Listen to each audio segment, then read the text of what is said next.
Good morning. This is the Mack Church of Christ Wednesday Samuel Chronicle study. We're in 2 Kings chapter 15, down about verse 13. We had just had a little introduction. I forgot to turn you guys on.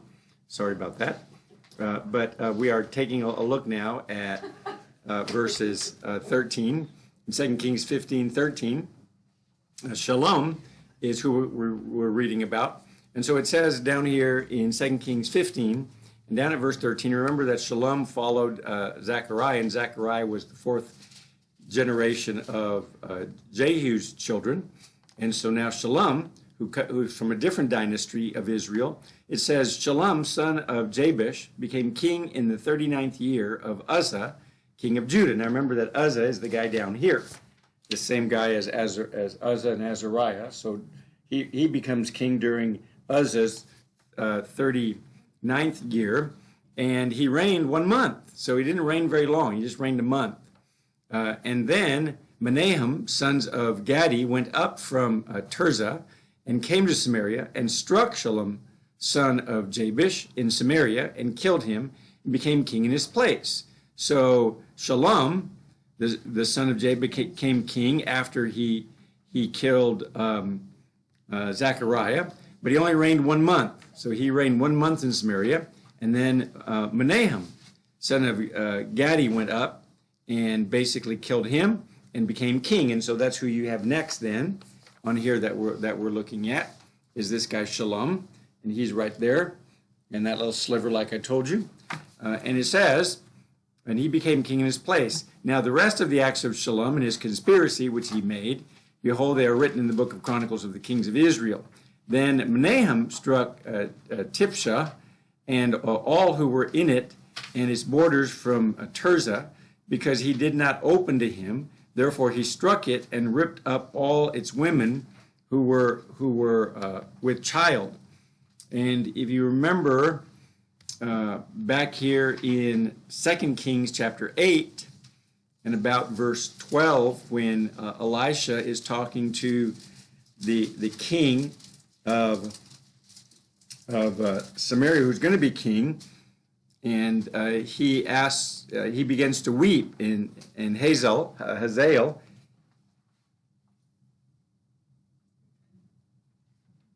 excuse me, Hazael, who's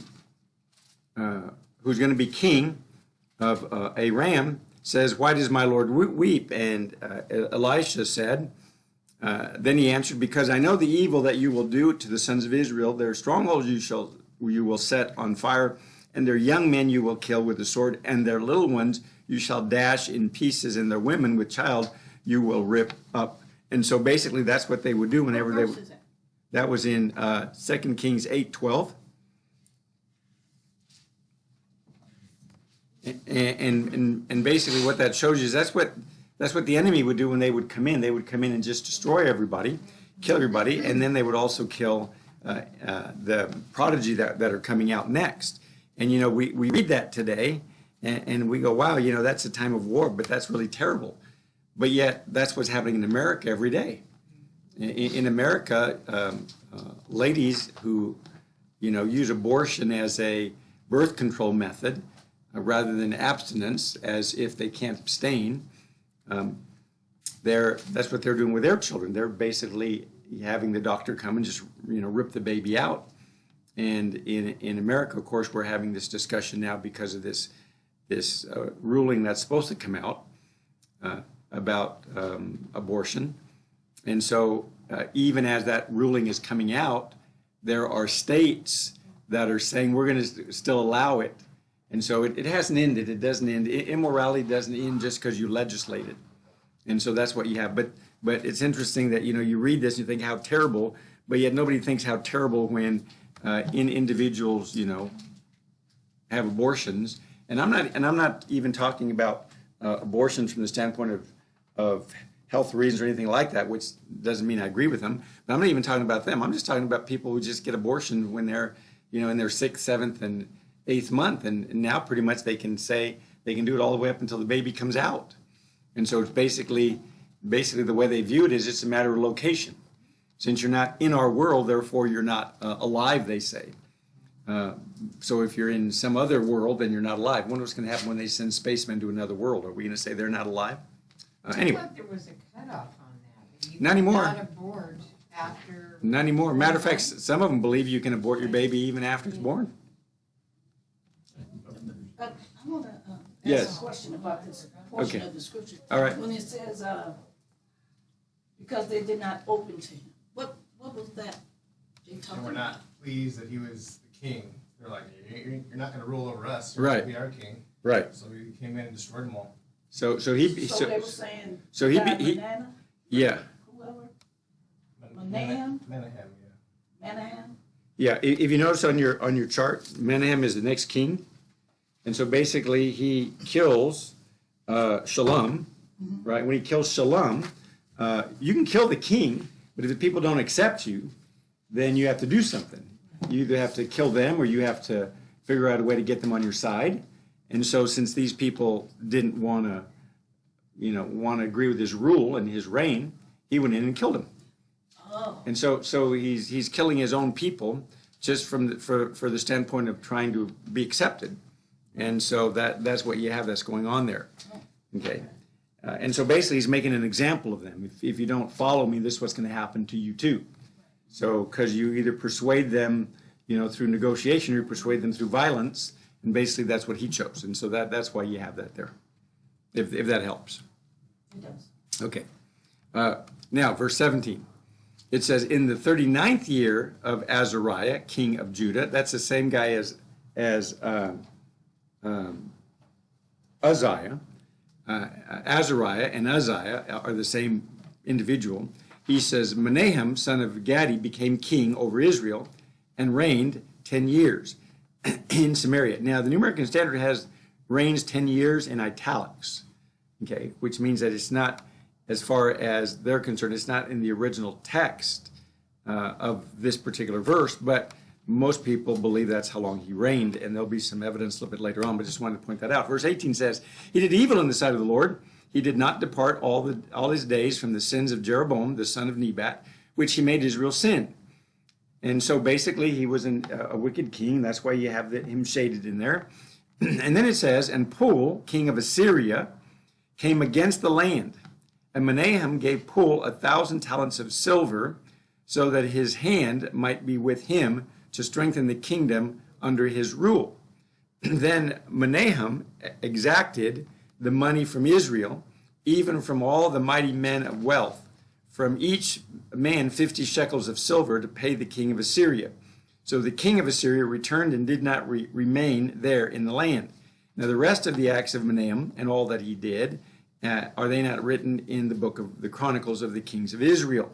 And Menahem slept with his father, and Pekah, his son, became king in his place. And so I want you to notice that he did evil, but notice that at this time the king of Assyria starts coming down. So remember, Assyria is up here, this is Syria, but this is Assyria. So Assyria is going to eventually control all of this area over here. And so Assyria is starting to come down, and they're starting to make inroads, and they come in here. Pul, the king of Assyria, comes against the land, and Menahem gives Pul 1,000 talents of silver. Now, I read that 1,000 talents of silver is like 35 tons. I don't know if that's exactly true or not. That seems like an excessive amount. But he basically, Menahem basically paid off the king of Assyria so that he'd leave him alone. And probably the king of Assyria thought, well, I can take this money and leave and not spend my resources, especially when he's having other battles, because as we're pointing out, the king of Assyria is going to take all this territory, and so they have various fronts and battles going on. And so basically he probably thinks to himself, it's better if I just take the loot.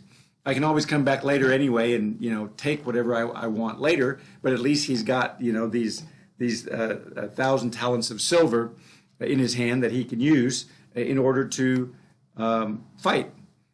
It's ironic or funny. Because it says he had to get the money from the rich people. Right. But if you go back to King Solomon's time, it said that silver was so plentiful that it wasn't even worth anything. Right. Right. He was king. Yeah, that's when he was king. Of course, we're right here. He was over here.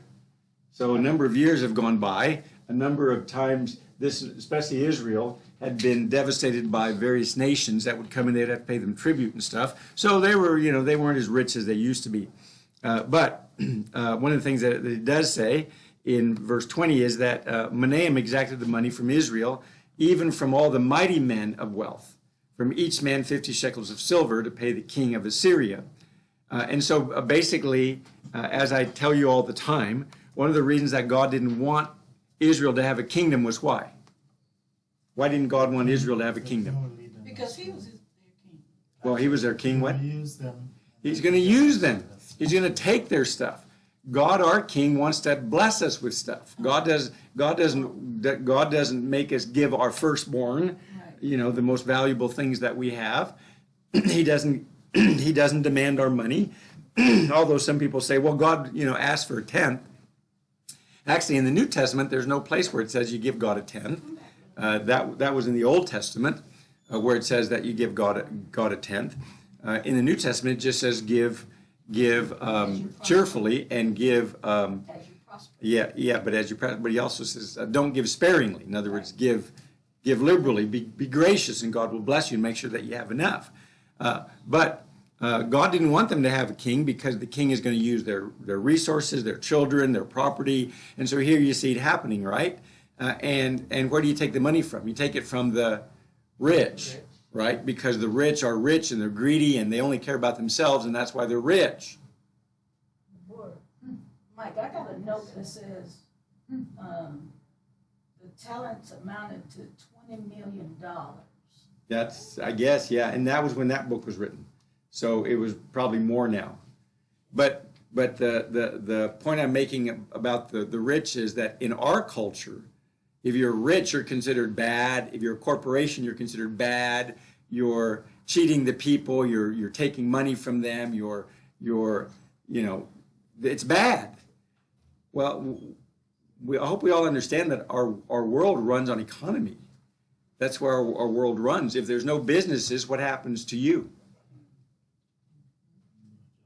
You don't have a place to work, right? So I'll tell you what. Let's let all the people who don't know anything about business run all the businesses. How does that work when our government does it? Chaos. So rich people aren't necessarily evil just because they're rich. They're generally rich. Usually they're rich because they manage their resources and they manage what they have in a way that you and I don't. And so God allows people to be rich, and God allows us, some of us, just to be workers or whatever. Because as far as we're concerned, it doesn't matter whether we're rich or poor. What matters is whether we have a relationship with God, right? But our world has to function. Yes. Going back to young Mike. Young Mike. Not older Mike. Okay. The silver, because I read that about the silver not being worth much. But like I said, in my notes today, that amounted to around $20 million. But when it wasn't very valuable back then, the silver, why is it now? Supply and demand. Our economy works on supply and demand. So back then, they had a lot of silver, so there was more? no, it was worth less because they had a lot of silver, so people weren't willing to pay you much for the silver because everybody had it. It's kind of like our gasoline. Our gasoline has gone up, right? And we're going, it's terrible. That's because there is less supply for gas. Right. So more people who use it are willing to pay more for the gas, and that what makes it go up. When we're energy independent, we don't have to get gas from anywhere else. We can get it from our own place, and it's basically, we would just be paying basically to get it out of the ground, which would lower the price. Instead of having to pay somebody else to do it, somebody else to ship it, and so that drives the price of gas up. So our economy works on supply and demand. That's how it all works. And the Bible doesn't speak bad about supply and demand. Matter of fact, it says if you're a wise man, and you can use your resources in order to make money and provide for your family, which is the way things are supposed to work. Because nobody's going to work for nothing. Our country has the idea that corporations should work for nothing. Well, that's not why you start a corporation. You start a corporation to make money so you can take care of your family, you can take care of people, you can take care of what you need to take care of. But why am I saying all that? Because what this shows you is that the kings took advantage of people who were wealthy and had stuff, and so they would go to them in order to get what they needed, and that's the reason God doesn't want us to have a king, because that's what happens in any. And by the way, that's any kingdom, not just the Democrats, the Republicans, or the Independents. It happens with any ruling government. Every ruling government has to have money in order to function. There's no ruling government that I know that makes its own money and just doles it out to the people without it coming from the people. It always comes from the people. All right. So, I'm sorry. Yes. A lot of times, this is just my opinion, but looking at when there's a lot of hatred, so to speak, for the rich, a lot of times that, I believe, that has to do with the jealousy kind of thing. Sure does. And you don't have to be rich to be greedy. No, absolutely, yeah. Because there are, a lot of times, money's a state of mind. Right. You can have not much at all, but you hold on to it real tight. Right. But yet if the rich, you look at them doing that, oh, it's terrible. Mm-hmm. Well, what's the difference there? I know. Yeah, and that's why it's always funny to me when they look at the tax records of the rich and they go, oh, they hardly paid any taxes. Well, do you pay a bunch of taxes, or do you take every deduction you can? What do you do with your money? And so, Legally. yeah, we take every legal deduction we can. Well, why in the world should we get upset? Being a wise steward. Yeah, exactly. I wouldn't want some company that I'm invested in to just give away money. Let's just give all the money away, because that's not the way our economy works. But anyway, so didn't mean to get into all that. But so it says in verse 21, now the rest of the acts of Menahem and all that he did, are they not written in the book of the Chronicles of the Kings of Israel? And Menahem slept with his father, and Pekahiah, his son, became king in his place. So now you have the next guy on this chart, which is Pekahiah, and he's right in there. Notice that you have Pekahiah, and then you have Pekah, who's next. So there's that little sliver in there. We're looking at the little sliver guy. Everybody see the little sliver in there? Okay. And he's got his name underneath it, and it points a little arrow to it right after Menahem. Okay, that's the guy we're talking about right now. He's going to now reign in Israel. Okay, and so as he's reigning in Israel, they're going to use Judah as a timeline in order to know where to place him. Verse 23 says, in the 50th year of Azariah, who's also Uzziah, king of Judah, Pekahiah. Yours says 52nd? Yours says 50? 50? Verse 27? Yeah, 23.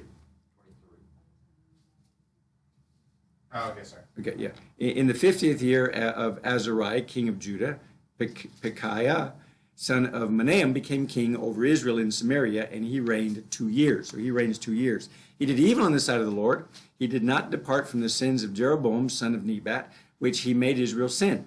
Then Pekah, son of Remaliah, his officer, conspired against him and struck him in Samaria, in the castle of the king's house, with Argob and Ariah, and with him 50 men of the Gileadites, and he killed him and became king in his place.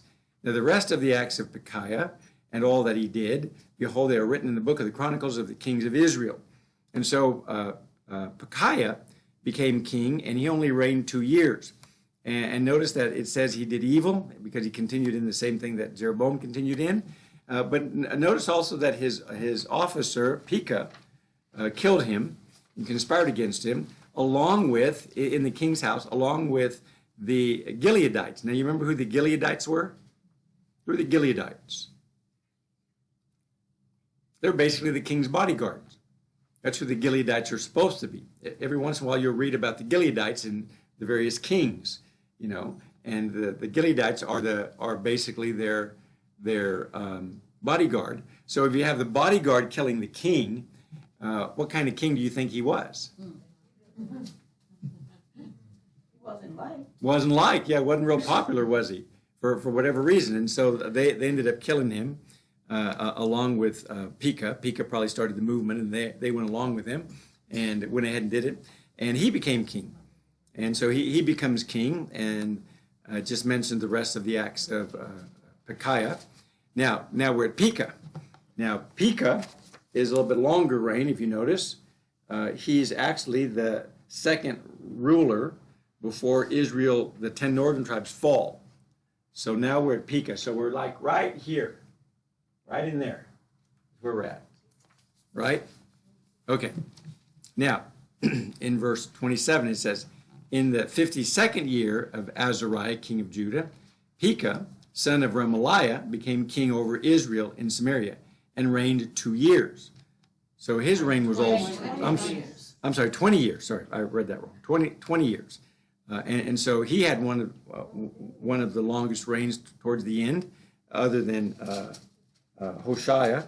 And it says, and he did evil in the sight of the Lord. He did not depart from the sins of Jeroboam the son of Nebat, which he made Israel sin in the days of Pekah, king of Israel. Tiglath-Pileser, king of Assyria, came and captured Ijon and Abel Beth Makkah and Jonah and Kedesh and Hazor and Gilead and Galilee and all the land of Naphtali, and he carried them captive to Assyria.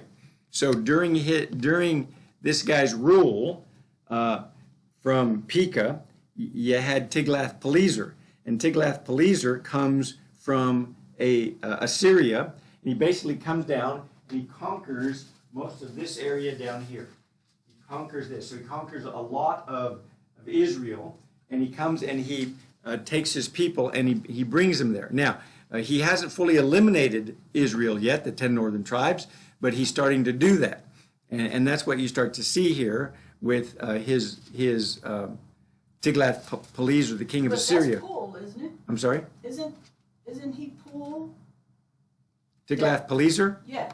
P-U-L? Is the same guy's Pul? Yeah. Who was up here earlier? Yeah. Uh, Because my note says he's Pul. King of Assyria. I don't have that anywhere. Let's see what all of Google says. Yeah, Michael, check that out. Yeah, I hadn't heard that before. I mean, it's possible, but I think Pul might have been one of his commanders who was doing stuff in his name. Well, of course, it's two different names, but the kings of Judah and Israel have. Yeah, two different names, yeah. Uzziah and Yeah. Josiah. I mean, it's possible, but I don't think it is. I don't think he is. So anyway, so Tiglath-Pileser comes for the Google. Yeah. Pul and Tiglath-Pileser were the same person. They were? According to, you know how Yeah. Okay. secular scholars are. Well, they might be. Yeah. Okay. Learned something new? No. Yeah. Oh, you know what? It just made sense to me. Yeah. So it says that Tiglath-Pileser is the third. Tiglath-Pileser is the third. Uh-huh. So you know how kings will change their name to Right. be Yeah. more popular names? So Right. maybe he was Pul at the beginning, and then it became popular. He's like, oh, I'm actually Tiglath-Pileser the third. Oh, I don't know. All Let's the see. pharaohs and the Xerxes. Right. Okay. Huh. I don't know about that. I'll have to look at that and see. I know in 2 Kings 28, it has something about him, but this is in relationship to Ahaz. It says in verse 19, it says, for the Lord humbled, this 2 Chronicles 28:19, it says, for the Lord humbled Judah because of Ahaz, king of Israel, for he had brought about a lack of restraint in Judah and was very unfaithful to the Lord. So Tiglath-Pileser, king of Assyria, came against him and afflicted him instead of strengthening him. So we're going to look at that in just a minute. But that's, I didn't know that before. All right, so up here, but that makes sense. Up here before, we're talking about Pul. Pul would have been the same one as Assyria, or as the king of Assyria, up here in verse 19, which is Pul, king of Assyria. And so he is king of Assyria, and so I guess that's the same guy as Tiglath-Pileser. And so I didn't realize that before. All right, I thought Tiglath-Pileser came after Pul, was what I thought. But let me look at something. Let me look at something real quick. Check something real quick here. Sorry about that. Yeah, no, it doesn't have the king's name. Okay. Well, I got a footnote that says, and Pul, king of Assyria, and the footnote says, also called Tiglath-Pileser. Okay, Tiglath. Okay, so he's Tiglath-Pileser as well. All right. So back down here to verse 29, it says, "In the days of Pekah, king of Israel, Tiglath-Pileser, king of Assyria, came and captured Ion." So he captures all that area up there. And it says, "And Hosea the son of Elah made a conspiracy against Pekah, the son of Remaliah, and struck him and put him to death, and became king in his place. In the 20th year of Jotham, the son of Uzziah." So that's the guy on the bottom. So after he becomes king, we're in 2 Kings chapter 15 and down at verse 30. Okay? Yeah, so Hoshea, the son of Elah, made a conspiracy against Pekah, the son of Remaliah, and struck him and put him to death, became king in his place in the 20th year of Jotham, the son of Uzziah. So if you look down here at Uzziah, you have Jotham, and that's when this conspiracy, when Pekah killed Hosea. I'm sorry, when Hosea killed Pekah and became king. So that's where we're at in our chart. Okay, and it says, and put him to death and became king in his place in the 20th year of Jotham, the king of Uzzah. Now the rest of the acts of Pekah and all that he did, behold, they are written in the book of the Chronicles of the kings of Israel. Now this Tiglath-Pileser, I want to mention here in just a second. Let's see if I can find what I'm looking for.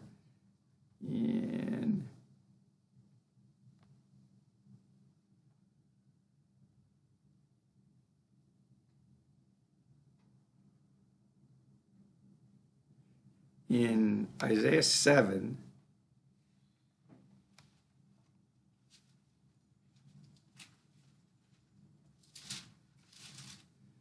where this is talking about,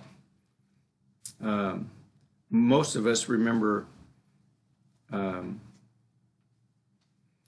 this idea of a sign in Isaiah 7 and verse 14. Isaiah 7:14 says, "Therefore the Lord himself will give you a sign. Behold, a virgin will be with child and bear a son, and you shall call his name Emmanuel." And of course, we read that and we refer that to the virgin birth of Jesus, right? Which there's certainly nothing wrong with that. But he says, what I want you to notice is up here that there are two kings that are coming up against Judah, I believe, is who's under consideration here. And in this is Isaiah 7:10, okay? And let me make sure, yeah, okay. And the Lord is talking to Ahaz. Ahaz is down here on the bottom right after Jotham. You have Ahaz. He also ruled during this time that you have this incursion by Tiglath-Pileser. It says, "Then the Lord spoke again to Ahaz, saying, Ask a sign for yourself for the Lord your God. Make it deep as Sheol or high as heaven." Now the reason that God was, I remember this Isaiah the prophet, that God was asking Ahaz to say this was because Tiglath-Pileser was coming down. He was going to fight against Jerusalem along with, if I remember right, along with Hosea. They'd made this agreement. They were going to come down and fight against Judah. Okay, and it says, "Ask a sign." But Ahaz said, "I will not ask, nor will I test the Lord." Then he said, "Listen now, O house of David, if it's too slight a thing for you to try the patience of men, that you will try the patience of God as well." He says, "Therefore, the Lord himself will give you a sign. Behold, a virgin will be with child and will bear a son, and she will call his name Emmanuel." What does Emmanuel mean? God with us. "He will eat curds and honey at the time he knows enough to refuse evil and good. For behold, the boy will not know enough to refuse evil and choose good. The land whose two kings you dread will be forsaken. The Lord will bring on you, on your people, and on your father's house house such days as have never come since the day that Ephraim separated from Judah, the king of Assyria. It says, in that day the Lord will whistle for the fly that is in the remotest part of the river of Egypt, and for the bee that is in the land of Syria, and they will come and settle on the steep ravines, on the ledges of the cliffs, on all the thorn bushes, and on all the watering places. In that day the Lord will shave a razor hired from the regions beyond the Euphrates, that is the king of Assyria, the head and the hair of the legs, and it will also remove the beard. Now, in that day, a man may keep alive a heifer. Okay, I don't want to get that far. But anyway, so what's going on here is God is basically telling the children of Israel down here that when these kings are coming down to fight against him, that God is going to destroy these two kings in the time that it takes a single lady to give birth and the child to know right from wrong. And that's the idea of the virgin that's under consideration. And when this happens, these two kings right here that are coming down to fight against them, God's going to get rid of them. So basically, God's giving them a sign that says within the time that a lady gives birth and the baby's born and the baby knows between right and wrong. So about how old would a child be before they know right and wrong? 12. Well, somebody says 12, but Some a lot earlier than that. It's like 10, Even earlier than that. 8. Yeah, but they're young. The Yeah. point is they're young, right? Yeah. So, and he's saying when that happens, then these two kings that are going to come down, wanted to come down and fight against Judah, aren't going to be able to, because God's going to bring Tiglath-Pileser. And Tiglath-Pileser is going to come and destroy them because the king of Israel makes a pact with Egypt. And Egypt I'm sorry. It's Aram. Aram, sorry. Aram and Israel were to come in and fight. Yeah, okay, so Aram and Israel were to come down and fight. And so Tiglath-Pileser, however, is going to come and he's going to basically defeat them, and God says that's going to happen within this time. Now, when that happens, he says that's happening because God is with us. Isn't that what Emmanuel means? Right. So those two kings are being destroyed because God is with us. That's where that comes from. Now, of course, that's used to speak of Jesus, right? Right. When Jesus comes, he's born of a virgin, Right. and he actually really is God in the flesh, right? But it's also the same thing.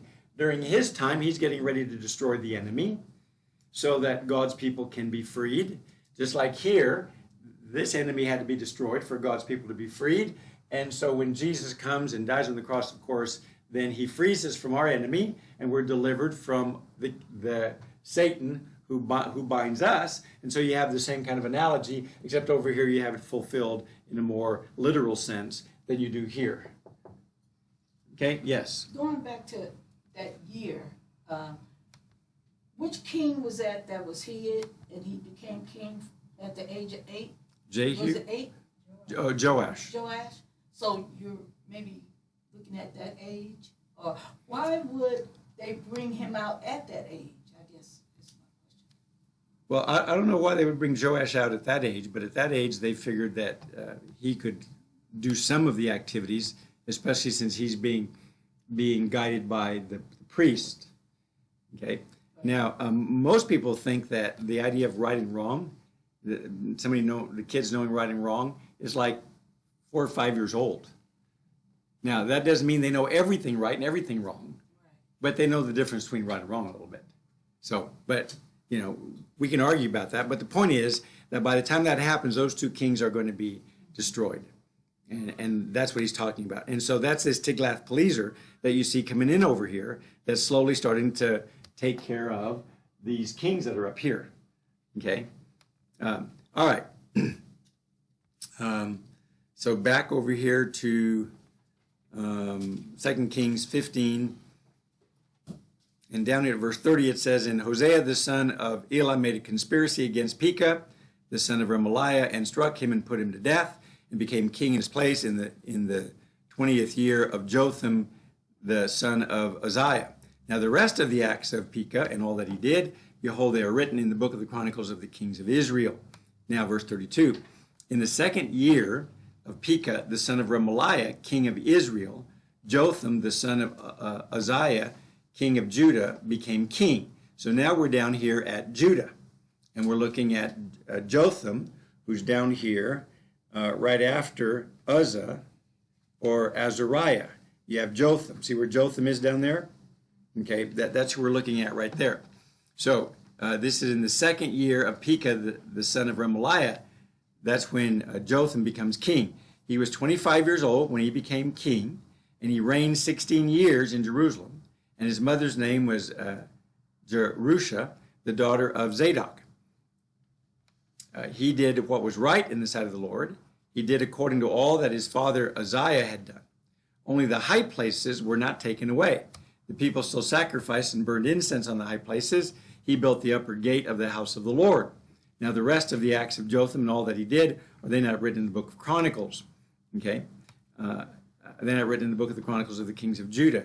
In those days, the Lord began to send Rezin, king of Aram, and Pekah, the son of Remaliah, against Judah. Those are the two kings that we were talking about here, that he sends. And Jotham slept with his father, and he was buried with his father in the city of David, his father. And Uzziah, his son, became king in his place. So right after Jotham, you have Ahaz, but notice that he said, in those days, that's when God sends Rezin, who's the king of Aram, or Syria, and Pekah, the son of Remaliah, and they're going to come against Judah. And so there's Pekah, and there's Aram, and those are the two kings that are under consideration. When I read to you Isaiah chapter 7, I had first said Egypt, but that happens a little bit later on with Judah and not Israel. And so you have Jotham, and he comes and he reigns, and basically he was a good king. Now, why does it always say he was a good king, but he couldn't take away the high places?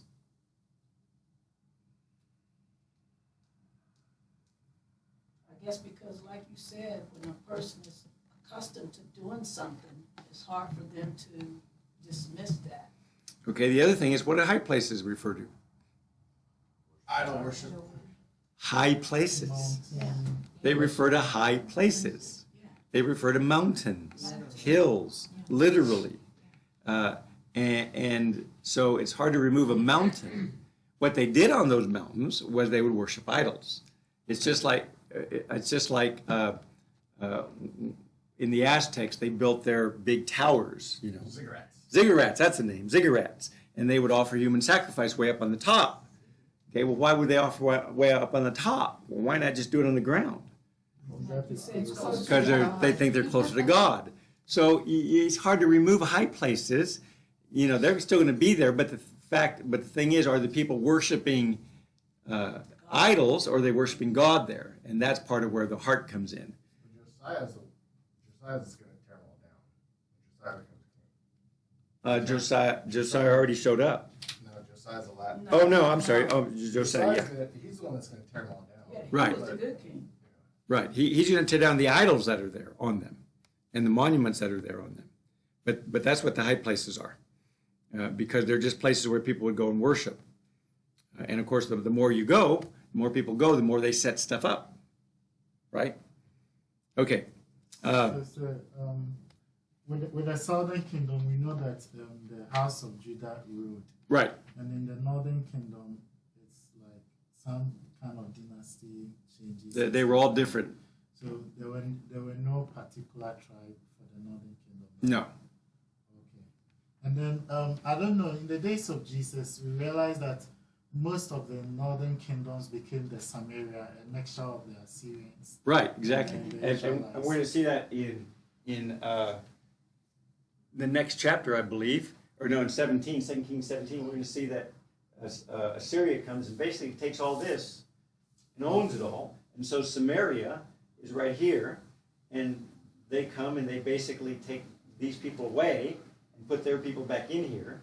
And that's why they didn't like the woman at the well, the Samaritans, because they were considered half-breed. Right. They were considered foreigners who were trying to worship God, but they weren't doing it properly.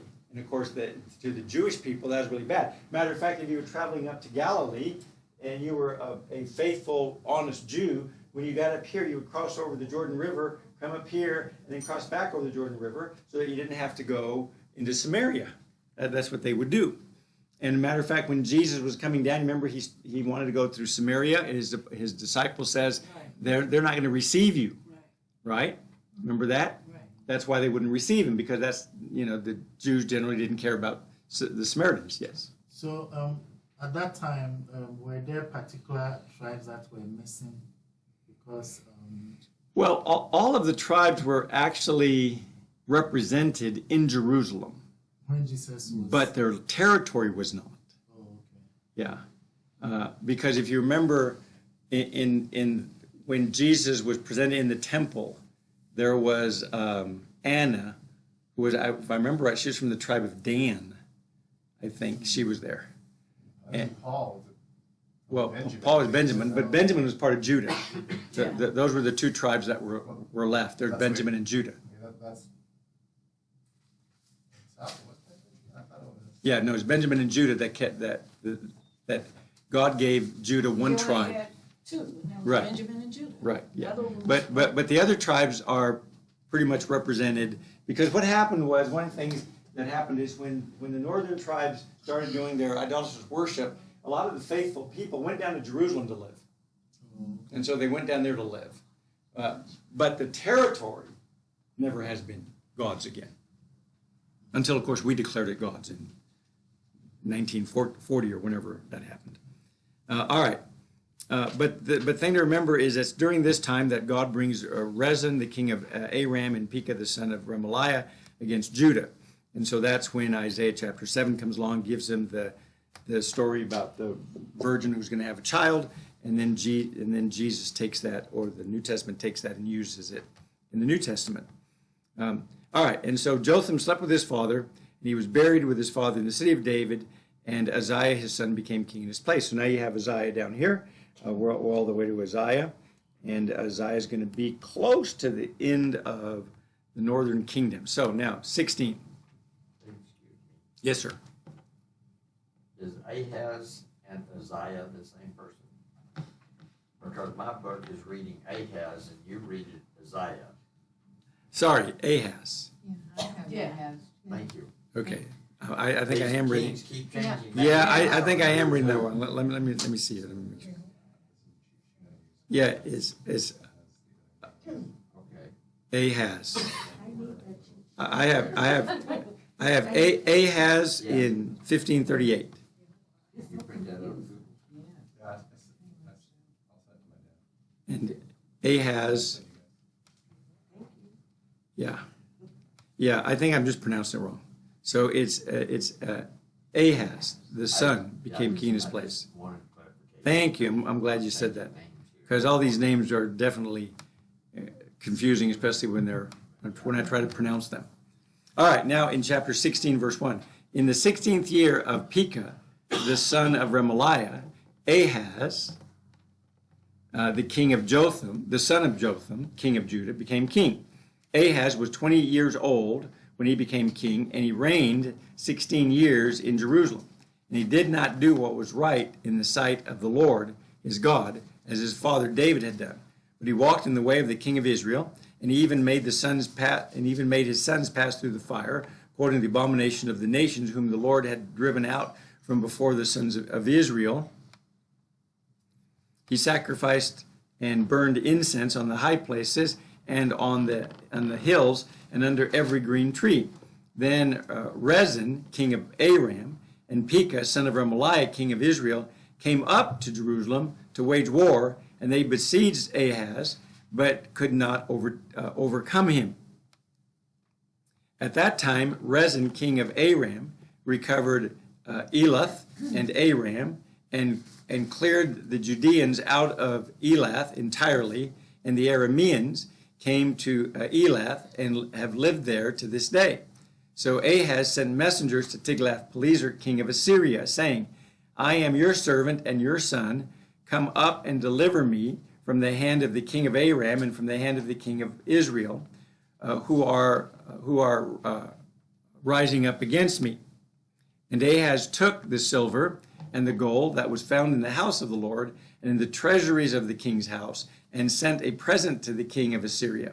So the king of Assyria listened to him, and the king of Assyria went up against Damascus and captured it, and carried the people of it away into exile to Kir, and put Rezin to death. Now King Ahaz went to Damascus to meet Tiglath-Pileser, king of Assyria, and saw the altar which was at Damascus. And King Ahaz sent to Urijah, the priest, the pattern of the altar and its model, according to all its workmanship. So Urijah, the priest, built an altar according to all that King Ahaz had sent from Damascus. Thus Urijah, the priest, made it before the coming of King Ahaz from Damascus. And when the king came from Damascus, the king saw the altar. Then the king approached the altar and went up to it, and burned his incense. And burned his burnt offering and his meal offering, and poured his drink offering, and sprinkled the blood of his peace offering on the altar, the bronze altar, which was before the Lord. He brought from the front of the house, from between his altar and the house of the Lord, and he put it on the north side of his altar. Then King Ahaz commanded Urijah the priest, saying, upon the great altar burn the morning burnt offerings and the evening meal offerings, and the king's burnt offerings on his meal offerings, with the burnt offerings of all the people of the land, and their meal offerings and their drink offerings, and sprinkle it on all the blood of the burnt offerings and all the blood of the sacrifices, but the bronze altar shall be for me to inquire by. So Uriah the priest did according, Urijah the priest did according to all that King Ahaz commanded. Then King Ahaz cut off the borders of the stands and removed the laver from them. He also took down the sea from the bronze oxen which were under it, and put it on the pavement of stone, and the covered way for the Sabbath, which they had built in the house, and the outer entry of the king he removed from the house of the Lord because of the king of Assyria. Now the rest of the acts of Ahaz, which he did, are they not written in the book of the Chronicles of the kings of Judah? So Ahaz slept with his father and was buried with his father in the city of David, and his son Hezekiah reigned in his place. And so now you can understand why his little area there on our chart is dark, because he was a bad king. And as a matter of fact, after God delivered him out of the hand of Rezin and Aram, he then goes to Damascus. When he goes to Damascus, he sees the altar that he built there, and he has one built just like it. And not only does he have one built just like it, but he also commands them to no longer sacrifice in the temple. Not only that, but he took some of the property of the temple and he used it for his altar. And so he was a very wicked king. And it's interesting that during his rule, God didn't allow those two kings to come and destroy them. And it's kind of interesting that God was being gracious to them, even though he was this wicked king. And so basically that's what you have going on here. and so you kind of wonder that God comes along and he tells them about the sign, tells them what's going to happen, it happens, and then he goes and worships other gods. Pretty strange. I guess sometimes seeing things is more impressive to us than hearing things, because he saw the altar and it impressed him instead of listening to God. He believed his blind eyes. Yeah. Not only that, I'd suggest to you that probably that altar that he built and that was built in Damascus was probably a lot more ornate and a lot more elegant than just simply what God had. Because when you look at what's in the temple, it's pretty simple. It's not very, you know, other than the angels that are in there and the pomegranates, it's not like something ornate, something that, you know, people would necessarily be inspired at. And that's kind of reminds me of the, you know, the Catholic buildings in Italy and Rome and in those places where they make them ornate, and, you know, Michelangelo, you know, draws on the ceilings, and they're tall, and you know, they say you go in there and you just feel awed. Well, that's right. Well, what you see shouldn't awe you. What you hear from God should awe you. And that's the big difference. And that's what you have going on here. Yes. Yeah. I was just going to say, coming from a denomination, being raised in a denomination, seeing different church buildings, Mm-hmm. when we went to the Church of Christ, there was a big difference when we walked in that building than there was in the Methodist church. Yeah. It was rather plain. Yeah, very simple. Yeah. And that's because we're not overly concerned about the architecture. We're concerned about having a place to worship. And that's what we're more concerned about than how things look. But he was, that's right. He was impressed with that. And no doubt he was also impressed with that because Tiglath-Pileser was the one who delivered him from his enemies, instead of him understanding that who delivered him. God delivered him. God said he would deliver him. But he put his trust in what he saw instead of what God said. So it looked like Tiglath-Pileser was doing it, but it was really God allowing that to be done. And we need to see the difference in that. All right, any questions then down that far? Okay, next week, have we gone over the questions that are on here? On lesson 24? Did we go over those questions, Nedra? We never went On lesson 24? We never went over 23. Okay. You know why? Because you weren't here. Oh, just you. Ah, No, I mean, it was weak, you know, that you weren't here, and, yeah. we wanted to make sure that we covered them with you. All right, so next week we'll cover the questions on 23 and 24.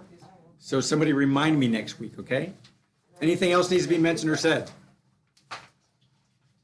Remember everything we announced before class started? I remember. Oh, we did 24. Well, I thought we did too, but what do I know? Let's have a prayer.